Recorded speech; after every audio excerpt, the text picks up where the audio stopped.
Termites, it's night 18. Isn't that exciting? We're more than halfway through, because then there's pictures too.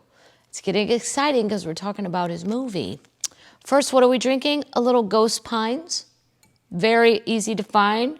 Less than $20. I like it. A little Pinot Noir.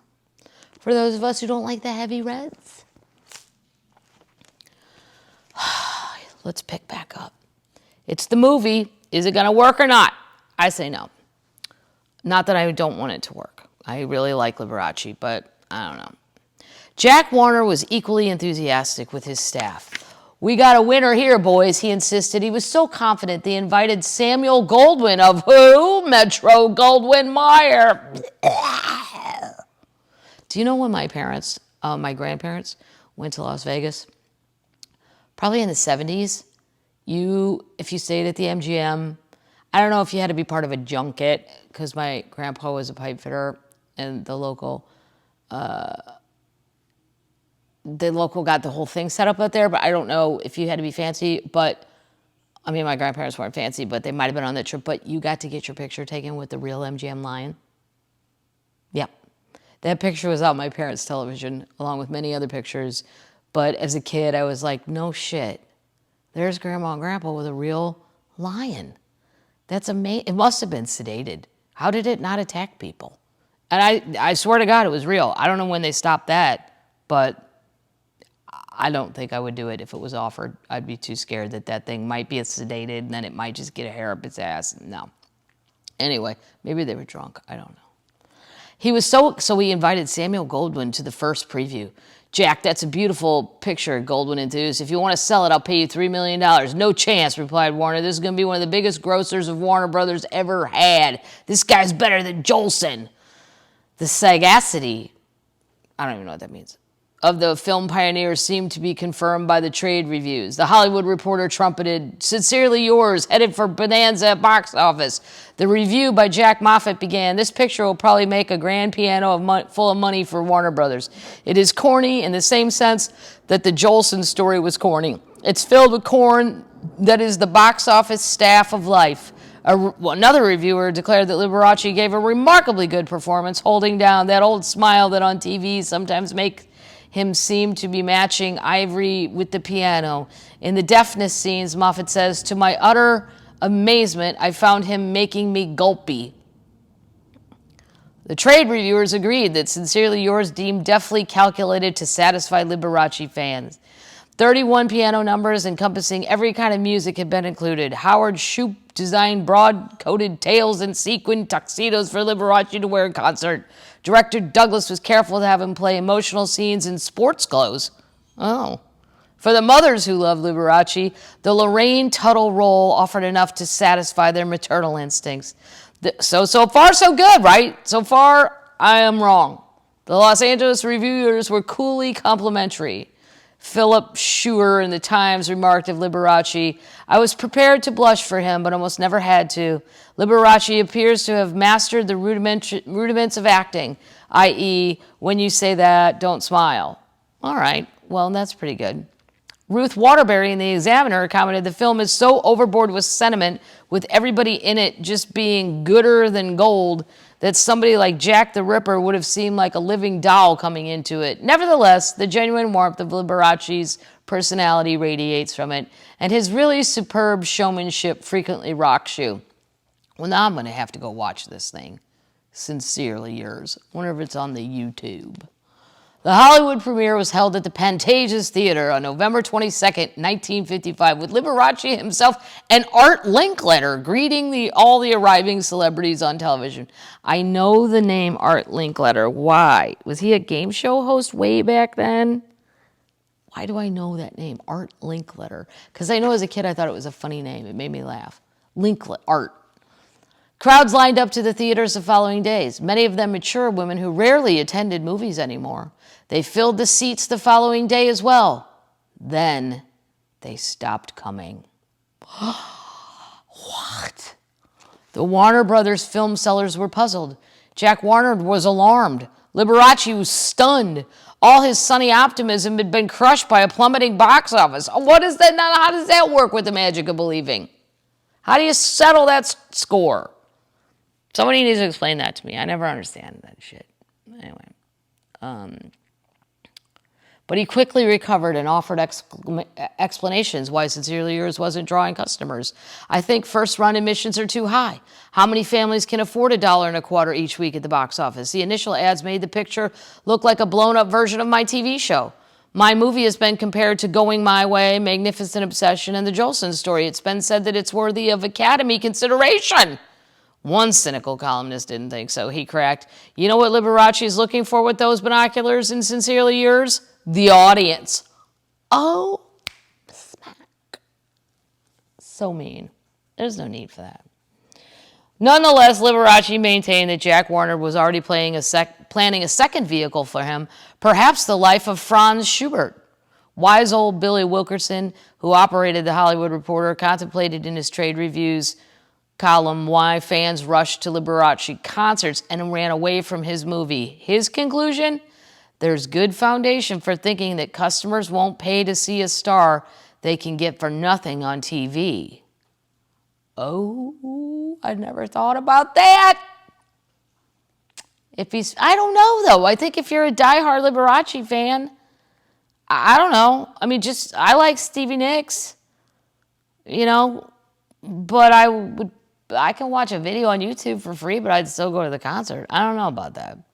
Because of its $1.1 million cost, which was low, Sincerely Yours lost no money for Warner Brothers. As Liberace predicted, the film played better in Europe, especially countries where they could understand the music but not the dialogue.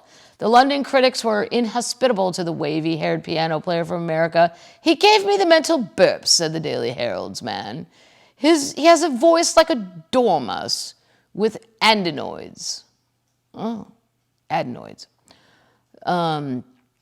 The Daily Sketch commented on Liberace's two basic expressions, one of ineffable nobility and the other of tear-dripping joy.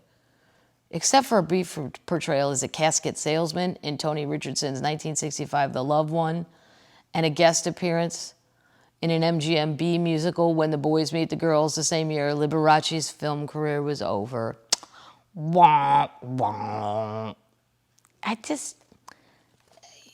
I don't think people want to see a whole movie of it. I think they like his TV show because they feel like he's talking to them, and that they're right there in his house. As you termites are right here in this house, and right now the Amazon van just pulled up, and I can't. You're gonna hear the doorbell. Here he goes. No, he's just gonna leave it. He's doing his thing, and he's leaving. I don't even know what I ordered. Anyway, I just don't think a movie, it's not the same as his weekly TV show because he's talking to them in their minds. In a movie, there's now a wall and he's somebody else. They don't want him to be somebody else. That's what I've been trying to say. He has to be himself or they're not going to go along with it. That was just my opinion. Nobody loves me but the people, Liberace often commented in reply to criticism. And he returned to the people for the hurt, and he returned to the people. A concert tour repolished his self-esteem. Unlike the motion pictures where he was subject to the control of other talents, he was alone and in complete command on a concert stage. He could handle any eventuality. In San Diego, Liberace was only 15 minutes into concert, only to sense the crowd becoming restless. Clapping in unison broke out in the balcony. When he realized what was happening, the sound system had failed. When it was repaired, he asked the audience, "Shall I start over again?" The audience roared with approval, and from then on, he could do no wrong. In Cleveland, he went through his customary routine of asking for a request. A heckler in the balcony yelled, "Take a slow boat to China." That was actually considered a heckle back then. If somebody yelled that out at one of my shows right now, I would just assume they were having a stroke because wouldn't make any sense in the context. Slow boat to China. Liberace was momentarily taken aback. Then he sat down to the piano and improvised an intricate arrangement of Slow Boat to China, interweaving Frank Loesser melody with the Chinese overtones. He finished with a smile in the direction of the heckler, and the crowd applauded in appreciation. That's fucking some talent right there. When you can take a heckle and then boom, make a song out of it right there, boom, and then just mic drop that guy, that's great. In the summer of 1955, Liberace decided to take his family and close associates on a grand tour of Europe. The climax of the trip would be Rome, where Lee had planned to give Mom the thrill of the lifetime, meeting the Pope! Oh my God! The Catholic Archbishop in Los Angeles had provided a letter requesting a private audience. Wow, so that's what you got to do? My mom had nun friends, and then she's like, we had to stand in this line to get in the Vatican that was like 7,000 miles long, and she had a bad knee at the time, and then she's like, well, we should have brought Liz with us. That's her friend who was a nun, because Liz could have just gotten a letter from so-and-so. We couldn't have met the Pope, but we could have got to the front of the line. I'm like, why didn't you tell me this? I would have paid for Liz to come. Day late, dollar short with that information, Mom. We had to get to that line. Can't believe how long that line. I mean, it wrapped around. I jogged to see how far the front was. It was a long way away. Wow, so you got to get the Archbishop to write you a letter to get a private audience. Wow. When the party arrived in Vellon, the Vatican said that because of his failing health, Pius XII, that private audience had been eliminated. Oh, but the Liberaces were welcome to join the mass audience to be held at St. Peter's. So Lee, Mom, George, and the party, along with 8,000 others, received the benediction from the Pope from afar. The time arrived to leave Rome, and all the Liberace luggage was stacked in the lobby of the Excelsior Hotel. A letter bearing the papal seal arrived for Liberace. Wow! It contained an invitation for a private audience with Pius XII at his summer residence in Castel Gandolfo. Castel Gandolfo. To hell with reservations, Lee declared. You don't turn down the Pope. The Liberace party was granted 22 minutes with the Pope. Whoa! Tight 22. And toward the end, Lee said, we're thrilled to have a chance to meet you, Your Holiness. I'm curious as to why we were granted the opportunity. As Liberace later told the story, the Pope said that his private Monsieur's secretary happened to have been in the audience of my TV show. At the time, we asked a nun to kneel while I played Ave Maria. And the secretary told the Pope, you got to meet this guy. Wow. The Liberace television show died in 1956 after 117 performances. The cause of death? Greed. What the fuck happened? The series had been one of the most profitable ventures in the brief history of television. Produced for $10,000, it had circulated more widely than any other program in television. It was a money machine for Guild Films, and producing more programs seemed a needless expense. We've got maximum saturation anyway, reasoned Rob Kaufman. We'll get another star and do the same thing we did with Liberace. I don't know about that. I say pay the man. Don't do it. His candidate, Florian Zabak. What? A handsome violinist who combined pop and classic in the same Liberace manner. Nope. No. Duke Gold's, okay, like, I can't really say I'm the biggest fan. Judge Judy, the other judge shows, Judge Judy's the one. Then they all want to copy it, and then we get any judge to be a smart ass. It won't be that hard.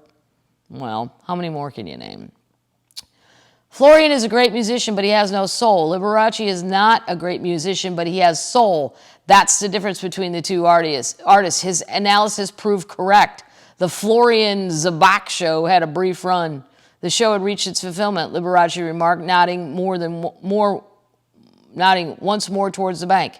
He had been paid 20% of the profits on his first run, his percentage ranging up to 80% on the fifth run. His income on the series amounted to $7 million in first 2 years. He was full of plans for the future. He was returning to the Riviera in Las Vegas for his biggest show ever. He called it Liberace Takes a Birdie. A Bridie. A reference to the best-selling book of the day, The Search for Bridie Murphy. The reincarnation theme would be explored, along with Bela Lugosi as a hypnotist reverting Liberace to earlier lives. I sing, I dance, I do comedy, ballet, and have 10 changes and work everything from tails to tights. Wow. He planned to take the show to Broadway for 4 weeks, appear with George in The Great Waltz in Dallas, and then play concerts in England for the first time. My career is just beginning, he vowed. Oh, this book is great. I know some of you said you couldn't get into it. I understand that, but I'm into it. Because I just don't, it's so rare that like, he's like a phenomenon. They don't come along that often, you know? People get famous and whatever, but not where it's like this. We're doing good too, termites. We're doing really good. We're already on chapter 8. For you page nerds, page 118. Then we'll come up on the pictures. I wish you guys, well, you can see them online. You guys have sent me some good YouTube videos of him too, doing different things that are just crazy. Crazy interesting. It's him they're buying into. That's what these money people don't get. It's not that he can play the piano. It's not that he wears outrageous outfits. It's him. Once people buy into you, then they stay. All right. Termites, how are we doing out there? You healthy, wealthy, and wise? Sure you are. Do you have your summer sheets ready? Get them ready. We're going to get into summer quickly. Pull your sheet up. Know this. You're a good termite. You're a worthy termite. You're a dynamite termite. I've never said that one before. Ready? Here it comes. Night, night, termites.